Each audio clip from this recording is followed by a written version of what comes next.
السلام علیکم ناظرین، جیسے کہ ہم نے لاسٹ ویڈیو میں کہا تھا کہ ہمارا انٹروڈکشن ٹو لاء کمپلیٹ ہو چکا ہے اور اب ہم لیگل سسٹم سٹارٹ کریں گے۔ اور آج ہم اپنے لیگل سسٹم کی آؤٹ لائن میں ہم اپنا پہلا ٹاپک ڈسکس کرنے جا رہے ہیں، ہسٹری آف رومن لاء۔ اگر کسی کا ہسٹری کے ساتھ کوئی تعلق ہو تو وہ ضرور جانتا ہوگا کہ رومنز جو تھے ان کا ہسٹری پہ کتنا اثر و رسوخ رہا ہے۔ تقریباً 1500 سال انہوں نے ایک حکومت کی ہے، ان کی ایک امپائر تھی۔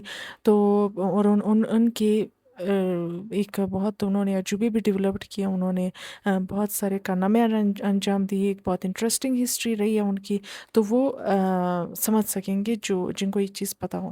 تو اسی میں ہی ہم آج ان کے لاء کو پڑھیں گے۔ اچھا، ان کے لاء کو پڑھنا کیوں ضروری ہے؟ کیونکہ جو آج جتنی بھی سول لاء کنٹریز ہیں، مینلی جو یورپ میں ہیں، ان کی جو وہ ڈیولپڈ ہوئے، جو آج ہم ان کو دیکھتے ہیں، تو وہ جیسے یہ جو ہم کتابوں میں لاء یہ اچانک سے تو اس طریقے سے نہیں آ گیا ہمارے پاس اتنا، مطلب کہ contract law, criminal law, civil law, تو یہ ہمارے پاس ایک دم سے تو اس طریقے سے کمپوزیشن میں اتنے پراپر طریقے سے نہیں آئے، ایک ڈیولپمنٹ رہی ہے۔ تو رومن لاء کی اس میں ایک بہت بڑا کردار رہا ہے۔ جتنی ہمارے پاس سول لاء کنٹریز ہیں، ان کا جو لاء ہے وہ اسی رومن لاء کے بیسس پر ہی ہے۔ تو ہمیں اس کو اس وجہ سے پڑھنا ایک بہت ضروری ہے کہ آج کے لاء ہے وہ کیوں اس طریقے سے ہے، اس کو سمجھنے کے لیے ہمیں اس ہسٹری میں رومن لاء کو پڑھنا بہت ضروری ہوتا ہے۔ تو اگر تھوڑا سا کسی کو رومن لاء ہسٹری کا پتہ ہے کہ پہلے جو ہم اپنی آؤٹ لائن میں جس کو اس طرح ڈسکس کریں گے، تو وہ اس طریقے سے کہ پہلے ہمارے پاس رومن ریپبلک تھا، پھر ہمارے پاس رومن ریپبلک ختم ہوا، رومن امپائر پھر اس کی جگہ آئی، اور پھر اس کے بعد بائزنٹائن اور جو ایسٹرن رومن امپائر بھی جس کو کہا جاتا ہے، ویسٹرن ختم ہو گیا، صرف ایسٹرن بچ گیا تھا۔ پھر ہمارے پاس ماڈرن ڈیولپمنٹ جو آج مطلب کہ جو ماڈرن زمانے میں جو ڈیولپمنٹ ہوئی، تو اس طریقے سے ہم نے کچھ چار اس میں ڈیوائڈ کیا ہے۔ ہم ایرا وائی سی ہم اس کو جو ڈیولپمنٹس آئی ہے ہم اس طریقے سے سمجھیں گے۔ تو اسی سے ہی ہم اپنے پہلے جو ہمارا پارٹ ہے اس کی طرف بڑھتے ہیں۔ ہمارا سب سے پہلے کیا تھا، جو ایک رومن ایک ایمرج ہوئے اور انہوں نے جو اپنی حکومت قائم کی، تو ان کی جو گورنمنٹ ٹائپ تھی وہ ریپبلک تھی۔ آج کے جو ریپبلک ہے، تھوڑا سا اگر بتاتے چلے تو وہ ریپبلک نہیں تھا، وہ اصل میں کیا تھا کہ جو امیر طبقہ ہوتا تھا، جو انفلوئنشل طبقہ ہوتا تھا، وہ غریب پر حکمرانی کرتا تھا۔ تو وہ تو جو سوسائٹی میں ٹو کلاسز تھی، امیر اور غریب کی، انفلوئنشل اور جو انڈر انفلوئنشل، تو اس میں سے جو طاقتور جو پاورفل ہوتے تھے، وہ جو غریب جو طبقے کے اوپر جو وہ حکمرانی کرتے تھے، وہ اس کو ہم کیا کہتے تھے، ریپبلک کہتے تھے۔ تو اس کو ہم آج کی زبان میں تو ایرسٹوکریسی کہتے ہیں، تو آپ اس کو بول سکتے ہیں ایرسٹوکریٹک ریپبلک، آپ اس کو کہہ سکتے ہیں۔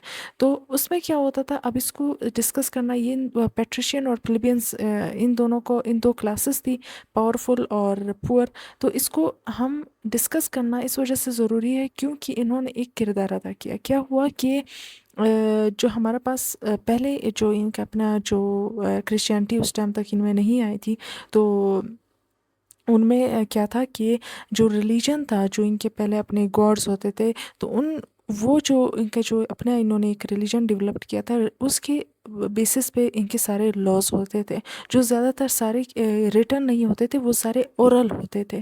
تو اس میں جو تھے وہ لا جو پیٹریشین ہوتے تھے ان کو زیادہ فیور کرتے تھے۔ یہ ہسٹری میں ایک معمول کی بات رہی ہے، جو آج بھی ہے، کہیں نہ کہیں ہے، کہ جو لا ہے وہ ایسے ہمیشہ بنایا جاتا ہے کہ وہ جو امیر طبقہ، جو انفلوئنشل طبقہ ہوتا ہے، جو طاقتور طبقہ ہوتا ہے، وہ اسے کہیں نہ کہیں زیادہ فیور کرتا ہے اور غریب کو نہیں کرتا ہے، تو وہ اس طریقے سے بنایا جاتا ہے۔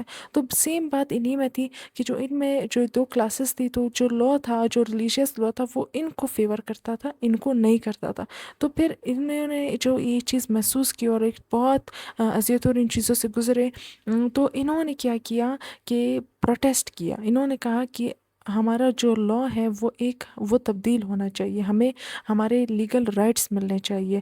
تو انہوں نے ان کے سامنے یہ معاہدات رکھے، اور انہوں نے اس پروٹیسٹ میں انفلوئنشل اس وجہ سے رہا کیونکہ انہوں نے کہا کہ اس ٹائم میں جنگی بہت ہوا کرتی تھی، تو جنگوں میں جو تھا ان کو یہی جو غریب طبقہ ہوتا تھا انہی کو ہی اپوائنٹ کرتے ہیں، ہم نے ہسٹوریکلی ایک چیز دیکھی ہے۔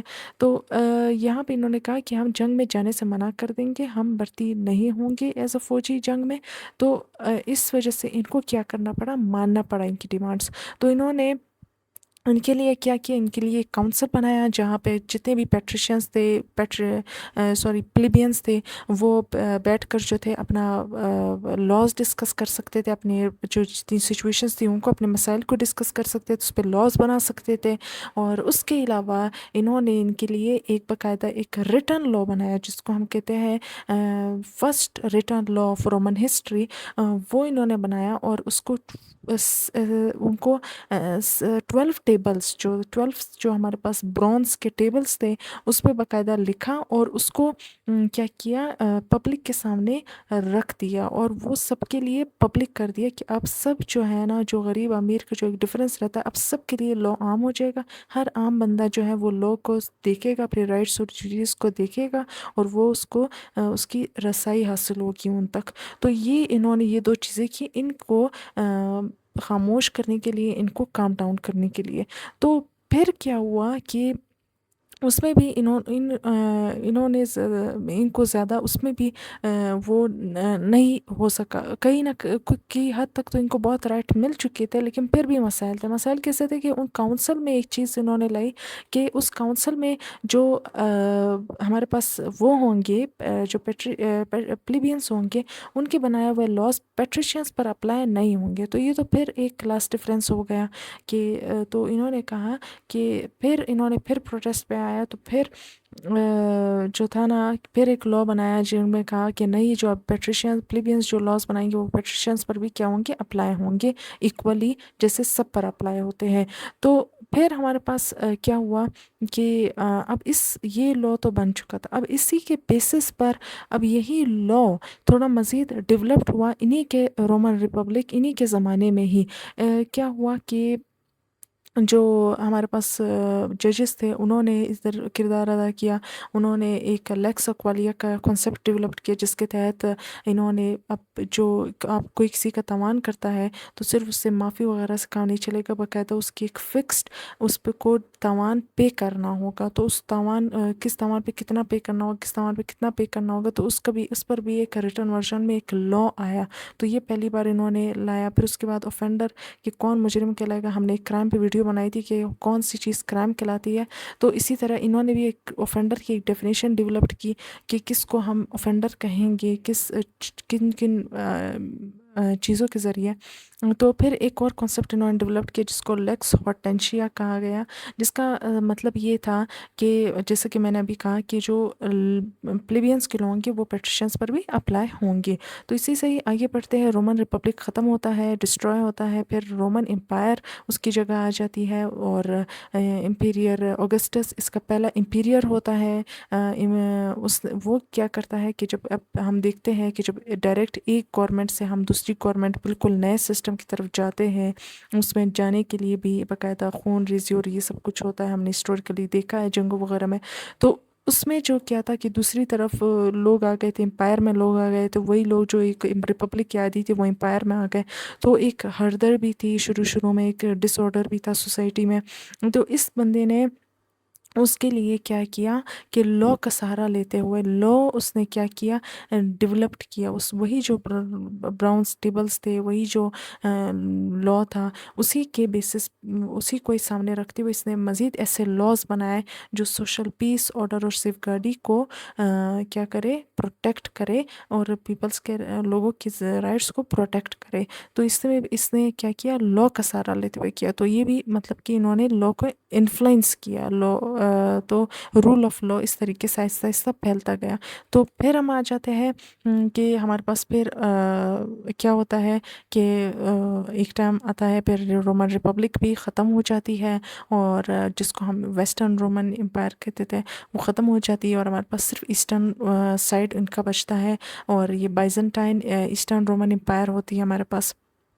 इसमें हमारे पास होता है इम्पीरियर जस्टिनियन, जो एक इनमें से इम्पीरियर होता है, वो एक बहुत बड़ा किरदार अदा करता है लॉ की डेवलपमेंट में। वो क्या कहता है कि जो हमारे जो पहले ज़माना होता था जिसमें पेज नहीं होता था, तो तो उसमें लोग जो थे चमड़े से, पत्ते से और इन चीज़ों पर और ब्राउन्स और इन चीज़ों पर जो लिखाई होती थी तो वो करते थे। तो फिर एक ज़माना आया कि बाकायदा पेपर की डेवलपमेंट भी आना स्टार्ट हुई। तो उसने कहा कि फिर हम भी अपना लॉ क्यों ना पेज पर डेवलप करें। तो इसने ऑर्डर दिया जजेस को कि जो लॉ एक्सपर्ट्स थे उनको कहा कि आप आए और जो लॉ है उसको बाकायदा लिखे पेज पर और बाकायदा उसके लिए एक बुक शेप उसको दे। तो ये फर्स्ट टाइम इस बंदे ने ये काम किया।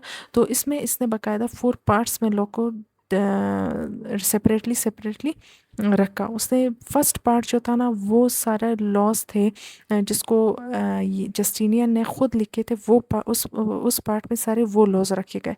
दूसरा हमारे पास द डाइजेस्ट वो सारे लॉज, वो पार्ट था जिसमें वो सारे लॉज थे जो हमारे लॉ एक्सपर्ट्स थे, जजेस थे, जिन्होंने अपने फैसले सारे में जितने लॉज बनाए थे और या जजमेंट्स दी थी तो वो सारे उसने क्या किया, उसमें इस बुक में उसने सारे वो लॉज रखे। फिर हमारे पास द इंस्टीट्यूशंस आए। इंस्टीट्यूशंस में हमारे पास सारा जो एक वो थी, जो लॉ क्या है, लॉ कैसे, मतलब कि क्या क्या लॉ में आता है, लॉ की पढ़ाई बेसिकली उसमें सारा वो सब कुछ लिखा। मीन्स लॉ लॉज असल में है क्यों ऐसे, वो क्या है, कैसे है, लॉ को समझना। इसमें कोई नए लॉज नहीं थे बल्कि लॉज को समझना। जैसे कि आज हमारी लॉ की किताबें होती है जिसमें हम लॉ को समझते हैं, इंट्रोडक्शन टू लॉ गया इस तरीके की वो किताब थी।